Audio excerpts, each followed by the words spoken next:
సృష్టి అదిగా కుటుంబ రాజకీయ మత యుద్ధాలు అనేటువంటివి ఈ యొక్క కార్యకారణాలు ఏమిటి అనేటువంటిది విశ్లేషించాల్సిన అవసరం ఉంది. దాన్ని సమీక్షించి సంస్కరించాల్సిన అవసరం ప్రపంచ ప్రతిభావంతులైన వారి బాధ్యత. వ్యష్టిగా కానీ సమిష్టిగా కానీ ఒక పరిమితి పరిధిలో జీవనం చేయడము సృష్ట్యాదిగా ప్రాణుల వర్గాల్ని బట్టి నియమాలున్నాయి. ఆహార విహార నిద్ర మిథునములకు నియమాలు ఉన్నాయి. ఈ నియమభంగం కావడము సూక్ష్మంగా లేక స్థూలంగా శారీరక మానసిక లైంగిక సామాజిక ఆధ్యాత్మికాలలో ఏదైనా యుద్ధమే అవుతుంది. సృష్ట్యాదిగా నిరంతరాయం నిర్విరామంగా పునరావృతమగుచూ పరిణామక్రమంలో కొనసాగుతూ ఉంది. ఈ శత్రుమిత్ర సమత్వాలనేటువంటివి ఈ జంతు వృక్ష ఖనిజ వస్తు ఖగోళాలలో సారూప్యాదిగా సహజం. పొంతనాలు 21గా గుర్తించడమైనది.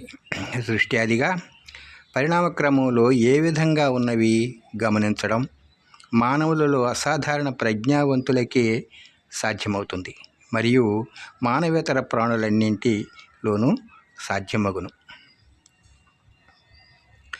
ఉదాహరణకు వ్యవసాయం ఉంది. ఈ క్షేత్రమెరిగి బీజం నాటాలంటారు. పంట మార్పిడి జరుగుతూ ఉండడం, కృత్రిమ రసాయనాలు సంకరీకరణ ప్రత్యుత్పత్తికి అనుమతించరాదు అంటున్నారు. అగ్ని పరీక్షలు అంటే ఏమిటి? క్షేత్రమెరిగి బీజం పాత్ర ఎరిగి దానం. అగ్ని పరీక్షలు అనగా అతి క్లిష్టమైనటువంటి సున్నితమైన సూక్ష్మమైనటువంటి మహాకారణ రూపమైనటువంటి శాస్త్రీయమైన పరీక్షలు. అర్హతలు, యోగ్యతలు, కాలాలు, దూరాలు, వయస్సులు గుర్తించిన తర్వాతే ఏ పని కర్మక్రియ అయినా చెయ్యాలి.